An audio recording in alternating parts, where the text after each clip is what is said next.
ഇതിനു വേണ്ടിയിട്ടുള്ള നടപടികൾ ഗവൺമെന്റോ ഇവിടെയുള്ള MLA-മാരോ മറ്റുള്ളവരോ എന്ത് ചെയ്യുന്നില്ല. അപ്പോൾ ഹാർബർ വരുന്നത് കുറേ കാലത്തിലെടുക്കുക ഹാർബർ വളരെയധികം ഗുണം ചെയ്യുന്ന സംഭവമാണ് ഹാർബർ വന്നത്. ഈ ഹാർബർ വന്നതുകൊണ്ട് മത്സ്യത്തൊഴിലാളികൾക്ക് പണിയില്ല. മറ്റേ റോട്ടിലോട് ഓടുന്ന ഒരു വണ്ടി ലിമിറ്റഡ് സ്റ്റോപ്പായിട്ട് ഏതൊരു ബസ്സാവട്ടെ ഒരു ദിവസം അടിക്കേണ്ട 70-80 ലിറ്റർ എണ്ണ ഒരു ദിവസം ഒരു ബസ് അടിക്കല്. ബസ്സിനെ കൂട്ടിക്കും. ഒരു ബോട്ട് അടിക്കുന്ന എണ്ണൻ്റെ കണക്കെത്രയാണെന്നറിയാം. 200 ലിറ്ററിൻ്റെ മേലാണ് ഒരു ബോട്ട് അടിക്കുന്നത്. 200 ലിറ്ററിൻ്റെ മേലാണ് ഒരു ബോട്ട് അടിക്കുന്നത്. ഒരൊറ്റ ബോട്ട് അടിക്കുന്നത്. നിങ്ങൾ ബേപ്പൂര് മുതൽ പൊന്നാനി വരെയുള്ള ബോട്ടിനെ മാത്രം നിങ്ങൾ നോക്കുന്നതാണെങ്കിൽ എത്ര ലിറ്റർ മറ്റേ കര ഓടുന്ന വാഹനങ്ങളും കടലിലോടുന്ന മത്സ്യത്തൊഴിലാളികളും ചെലവാക്കുന്ന എണ്ണയുടെ കണക്കുകൾ നോക്കാണ്ട് തന്നെ അതിൻ്റെ നികുതി എത്രത്തോളം ഗവൺമെന്റിന് കിട്ടുന്നുള്ളത് മനസ്സിലാക്കാം. മനസ്സിലായോ? എന്ത് അനുകൂലമാണ് ഫിഷർമാൻക്ക് ഇവിടെയുള്ള ഗവൺമെന്റ് ചെയ്തു കൊടുക്കുന്നത് എന്നൊരു ചോദ്യം നമ്മളിന്ന് ബാക്കിയാണ്. അതിന് ഗവൺമെന്റ് ചെയ്യുന്നില്ല എന്നുള്ളതല്ല. പരമാവധി ഇപ്പോൾ ഞാൻ വേറൊരു കാര്യം കൂടി ചോദിക്കാം. ഒരു ബാബു എന്ന് പറഞ്ഞു മലിൻ്റെ മോളിൽ കയറി വയറിലേക്ക് ആ മലിൻ്റെ മോളിൽ കയറല് നിയമലംഘനമാണ്. ഇവിടെ തന്നെ എത്ര ചെലവാക്കി ഗവൺമെന്റ് ഇല്ലേ? ഇവിടെ കാണാതായിട്ടുള്ള മയ്യത്തുകൾ കിട്ടാത്ത മയ്യത്തുകൾ ഗവൺമെന്റ് എത്ര ചെലവാക്കുന്നുണ്ട്. ഇവിടെ കടൽ കുടുംബം പോറ്റാൻ വേണ്ടിയിട്ട് മത്സ്യത്തൊഴിലാളികൾ പോയിട്ട് മരണം സംഭവിച്ചിട്ട് ആ മയ്യത്ത് കിട്ടാത്ത മയ്യത്തുകൾ ഗവൺമെന്റ് അതിന് വേണ്ടി ചെലവാക്കുന്നുണ്ട്. ആ കുട്ടിന് ആ ചെക്കൻ്റെ ഫോറസ്റ്റ് നിയമപ്രകാരം 2 വർഷം തടവിലിടാനുള്ള ശിക്ഷയാണ് ആ ചെക്കൻ ചെയ്തത്. എന്ത് ശിക്ഷ ഗവൺമെന്റ് കൊടുത്തു? ഞാൻ ചോദിക്കുന്നത് ചെയ്യാത്തല്ല, ഞാൻ താരതമ്യപ്പെടുത്താണ്. മനസ്സിലായില്ലേ? അപ്പൊ ഇതുപോലെ കുറെ പ്രശ്നങ്ങൾ നമ്മുടെ തീരദേശത്ത് എല്ലാവരും എന്ത് ചെയ്യുന്നുണ്ട്, അനുഭവിക്കുന്നുണ്ട്. ഒരാൾ ഞാൻ ഈ മൂപ്പരെടുത്ത് പോയിട്ട് 2000 രൂപ 1000 രൂപ കടന്നു റമദാൻ പെരുന്നാളായി 1000 രൂപ കടന്നു എൻ്റെ വീട്ടിൽ ചോറ് വെച്ചില്ല എന്ന് പറഞ്ഞ മൂപ്പര് എൻ്റെ വീട്ടിൽ അതെന്നെ അവസ്ഥ എന്നുള്ള ഒരു അവസ്ഥയിലായിരിക്കും മൂപ്പര്. ഒരാളെടുത്തെങ്കിൽ പരസ്പരം പോയിട്ട് നമുക്ക് എന്ത് ചെയ്യാൻ പറ്റില്ല, ഷെയർ ചെയ്യാൻ പറ്റില്ല. നമ്മുടെ സഹകരണങ്ങൾ എല്ലാവരും ഒരേ ഈക്വലി ജോലിക്കാനായതുകൊണ്ട് എല്ലാവരും ഒരേ കണക്കാണ്. അപ്പോൾ ഇവിടുത്തെ അവസ്ഥ എന്ന് പറയുമ്പോൾ ഈ മത്സരരംഗം വന്നു കഴിഞ്ഞാൽ എല്ലാ നേതാക്കന്മാരും എല്ലാവരും വേണം. നമുക്ക് രാഷ്ട്രീയം വേണം, എല്ലാം വേണം. ഈ രാഷ്ട്രീയക്കാർ അവരുടെ താല്പര്യത്തിന് വേണ്ടിയിട്ട് ഇവിടെ വന്നുകൊണ്ട് പോയി ഇലക്ഷൻ സമയത്ത് വന്നുകൊണ്ട് ഇവിടെ വന്ന് എന്ത് വേണം ചെയ്തരാണെന്നാണ് പോകുന്നത്. അപ്പോൾ ഇത് നടപ്പിലാക്കാൻ മത്സ്യത്തൊഴിലാളികൾക്ക് വേണ്ട ആനുകൂല്യങ്ങൾ എന്താണോ അത് കൊടുക്കാൻ വരുന്നില്ല. തമിഴ്നാട് കേരളം കൂടി ഒരു കോടിക്ക് അപ്പുറം തമിഴ്നാട്ടിൽ 9 രൂപയ്ക്കാണ് കേരളത്തിൽ അത്രയും കുറഞ്ഞ ആൾക്കാരിൽ നിങ്ങളുടെ ആ രോഗിനെ അതിൽ കെട്ടിപ്പിടിച്ച് ചിലപ്പോൾ ആൾ മരണപ്പെട്ടു പോകും. അങ്ങനെ എത്രയോ മരണങ്ങൾ ഉണ്ടായിരിക്കും, ബുദ്ധിമുട്ടായിരിക്കും. പിന്നെ ഇപ്പം മത്സ്യത്തൊഴിലാളികൾക്ക് പറഞ്ഞാണ്ട് ഇപ്പം പിണറായി സർക്കാർ അപ്പം കേരള സർക്കാർ ഇപ്പോൾ പറഞ്ഞത് 2000 രൂപയാണ് ആ മത്സ്യത്തൊഴിലാളിയുടെ പെൻഷൻ കിട്ടുന്നത്.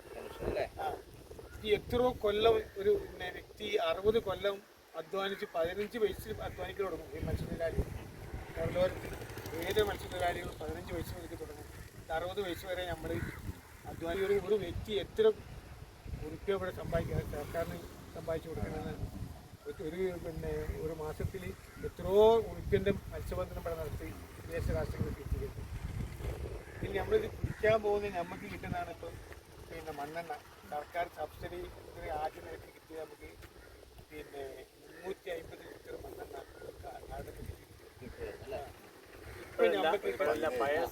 പഴയ സമയത്ത് ആദ്യം 15 അത് 150 ഞങ്ങളോട് അങ്ങോട്ട് വാങ്ങി കാറ്റ് വിൽക്കാൻ 150 അങ്ങോട്ട് വാങ്ങണം പച്ചമുട്ട് പേര് ചപ്പയോട്ട്. എന്നിട്ട് ആ 17 ലിറ്റർ എണ്ണ തരും. അത്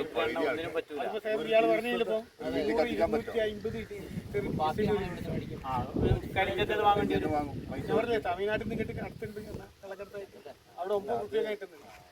അവിടെ 9 രൂപയൊക്കെ കിട്ടുന്നത്.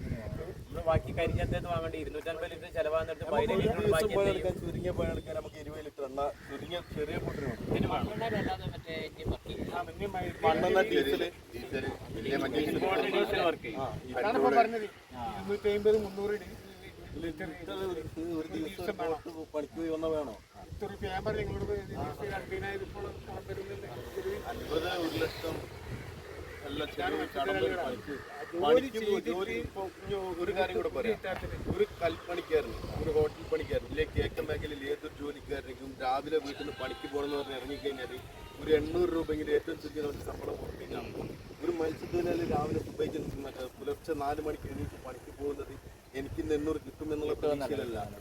പോയി ചിലപ്പോൾ വീട്ടിലേക്ക് വന്ന വീട്ടുകാർ എന്തുണ്ട് ഒന്നുമില്ല എന്ന് പറഞ്ഞാൽ വീട്ടുകാരും തൃപ്തിപ്പെട്ട് മത്സ്യത്തൊഴിലാളികൾ പരാതി ആരോട് പറയും? ഒന്നും കിട്ടില്ല. 5-6 മാസം ഇപ്പോഴേ 6 മാസത്തോളായി മത്സ്യത്തൊഴിലാളി ഇത് കണ്ടില്ല, ഈ അവസ്ഥ കണ്ടില്ല. ബോട്ട് അത് അവിടെ മുങ്ങിക്കെടുക്കും, പണിക്ക് പോലും മീൻ കിട്ടായിട്ട് നശിച്ച് ഈ മേഖലയിലുള്ള ആളുകളാണ്. ഇത് മൊത്തം തന്നെ ബോട്ട് അതൊന്നും അവിടെ മുങ്ങിക്കെടുക്കുന്നു. ആരും കിട്ടുന്നില്ല. കടം കുത്തി മതിയായിട്ട് ഒരു ദിവസം പോയി പണിക്കിട്ട് പോയി കഴിഞ്ഞാൽ 50,000 രൂപ ചിലപ്പോൾ 10 ദിവസം പോയി കഴിഞ്ഞാൽ പിന്നെ എവിടുന്ന് പൈസ ഇത് കൊടുക്കും? എങ്ങനെ ജോലിക്ക് പോകും?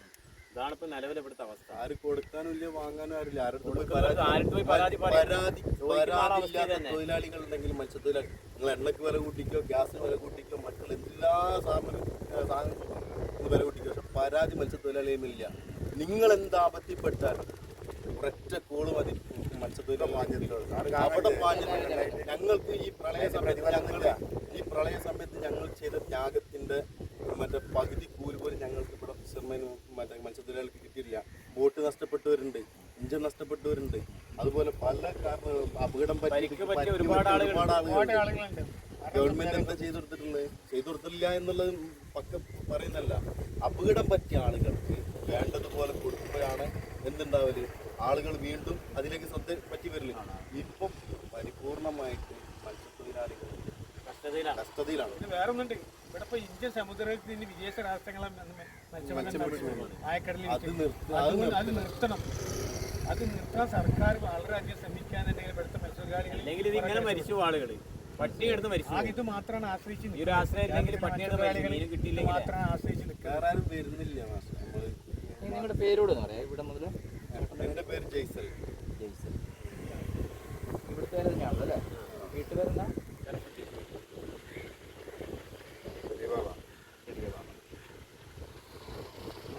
എന്നാലേ നമുക്ക് വരാൻ പറ്റുള്ളൂ. ആ വീട് അവിടുന്ന് കട്ട് ചെയ്യണം. നമ്മൾ വിളിച്ച വിളിപ്പുറത്ത് വരുന്ന രൂപത്തിലുള്ള അംഗീകാരം അവിടുന്ന് കൊടുക്കും, മേലോട്ടൊന്ന് കൊടുക്കണം. എപ്പോൾ മത്സ്യത്തൊഴിലാളികൾ വിളിച്ചിട്ടുണ്ടോ ആ സമയത്ത് നിങ്ങൾ ബോട്ട് എടുത്ത് പോകണം. മറ്റുള്ളവരെ സമ്മതം വാങ്ങാൻ നിങ്ങൾ നിൽക്കരുത്. കാരണം റോഡാണെങ്കിൽ 100 വാഹനങ്ങൾ അങ്ങോട്ട് ഓടും. മത്സ്യത്തൊഴിലാളി അപകടത്തിൽപ്പെട്ട് കഴിഞ്ഞാൽ ഒരു ബോട്ട് അവിടുന്ന് ഓടി വരുന്നുണ്ടെങ്കിൽ മറ്റേ ഒരു ബോട്ടിൻ്റെ സ്പീഡ് ശരാശരി സ്പീഡ് 10 സ്പീഡ്, 5 സ്പീഡ്, 6 സ്പീഡിലേ ഉണ്ടാവുള്ളൂ. ഈ 6 സ്പീഡ്, 10 സ്പീഡ്, 15 സ്പീഡിൽ നമ്മൾ ഓടി ഇങ്ങോട്ട് എത്തുമ്പോഴേക്കും ചിലപ്പോൾ മരണം സംഭവിക്കാനുള്ള ആളാണ്. ഒരു മെഡിസിൻ നമുക്ക് ഇപ്പം മറ്റേ പെയിൻ കില്ലറോ അല്ലെങ്കിൽ പാരസിറ്റമോളോ ഒരു സിട്രേഷനോ ഒരു മറ്റേ ഹോമിഡോ വെച്ചിട്ട് കാര്യമില്ല. ചില സമയം മെഡിസിൻ നമുക്ക് വെള്ളത്തിലുണ്ടാവും, പക്ഷെ അതുകൊണ്ട് കാര്യമില്ല. ചില രോഗങ്ങളെ നമുക്ക് കരമലേക്ക് എത്തിക്കാൻ വളരെയധികം റിസ്ക് ഉണ്ടാവും. അപ്പം മറ്റേ കോസ്റ്റൽ പോലീസ് ആയാലും അവർ കരമല നിൽക്കുന്നത്. കോസ്റ്റൽ പോലീസിന്റെ യഥാർത്ഥ ഡ്യൂട്ടി എന്ത് ചെയ്യണം? കടലിലുണ്ടാവണം. മത്സ്യത്തൊഴിലാളികൾ പണിക്ക് പോയി കഴിഞ്ഞാൽ അവർ കടലിലുണ്ടാവും. നമ്മൾ വിളിച്ചാൽ വിളിപ്പുറത്ത് ഒരു 5 മിനിറ്റ് 10 മിനിറ്റ് കൊണ്ട് നമ്മൾ എത്തുന്ന രൂപത്തിലായിരിക്കും. അവരുടെ ബോട്ട് എന്ന് പറഞ്ഞാൽ വലിയ ബോട്ടാണ്, സ്പീഡ് ബോട്ട്. ഫയർഫോഴ്സ് പോലത്തെ ഒരു ബോട്ട് എന്ത് ചെയ്യണം? അവർ മത്സ്യത്തൊഴിലാളികൾക്ക് വേണ്ടി ഡോറ് ജാക്കിൽ അവർക്ക് ഇടുന്നത് നന്നായിരിക്കും. അപ്പം നമ്മൾ പറഞ്ഞെന്നുള്ളതല്ല, നിങ്ങളെ എന്തിന് ജീവത്യാഗം ചെയ്ത് മത്സ്യത്തൊഴിലാളി ഒരാൾ കുടുങ്ങിക്കിടക്കുന്നത് നമ്മളെ മറ്റൊരു ഉറപ്പിന് കാത്തിക്കൂല, വിവരം കിട്ടാനും കാത്തു. ഇവിടെ ആരാ ഉള്ളത്? അയാളെ വണ്ടിയെടുത്ത് ജോലി എടുത്തിട്ട് പോകും. അല്ലാതെ അവിടെ മേലോടത്ത് വിവരം കിട്ടട്ടെ, റിപ്പോർട്ട് കിട്ടണമെന്നില്ല. ആരുള്ളത്? ഒരാളാണ്, ഒരാളെടുത്തിട്ട് പോകും. പിന്നെ വരുന്നവർ വരുന്ന ബാക്കിലെടുത്ത് പോവാണ്. നമ്മുടെ ജീവൻ നമ്മൾ നോക്കലില്ല. അങ്ങനത്തെ മത്സ്യത്തൊഴിലാളിയുടെ അവസ്ഥയാണ്. വെള്ളപ്പൊക്കം ഉണ്ടായിട്ട് പെട്ടില്ല പ്രളയം ഇത് വരുന്നു, സുനാമി വരുന്നത് പറഞ്ഞാൽ ഞങ്ങൾ ഇവിടെ വന്ന് സുനാമി നോക്കി. ഞങ്ങൾക്ക് കൂട്ട് കടലാണ്. ഞങ്ങൾ ഏറ്റവും ആത്മീയ ബന്ധം ഞങ്ങൾ കടലിലൂടെ പുലർത്തുന്നത്. ഞങ്ങൾ പണി കഴിഞ്ഞാലും കടപ്പുറത്ത് തന്നെ. ഇവിടെ ഞങ്ങൾ എവിടെയും പോകുന്നില്ല, ഞങ്ങൾ ഇവിടെ ഇരിക്കുന്നത്. അപ്പോൾ നിങ്ങൾ കണ്ടില്ല, നിങ്ങൾ വന്നപ്പോൾ ഞങ്ങൾ ഇവിടെ തന്നെ. ഇതുമായിട്ട് ബന്ധപ്പെട്ട് പെട്ടെന്ന് പണിക്ക് പോകണമെന്നുണ്ടെങ്കിൽ പണിക്ക് പോകണം, പണി കഴിഞ്ഞ് വരണം. നമ്മൾ ഇവിടെ തീരദേശ മേഖലയിൽ തന്നെ ഇതുമായിട്ട് സംഘാത്ത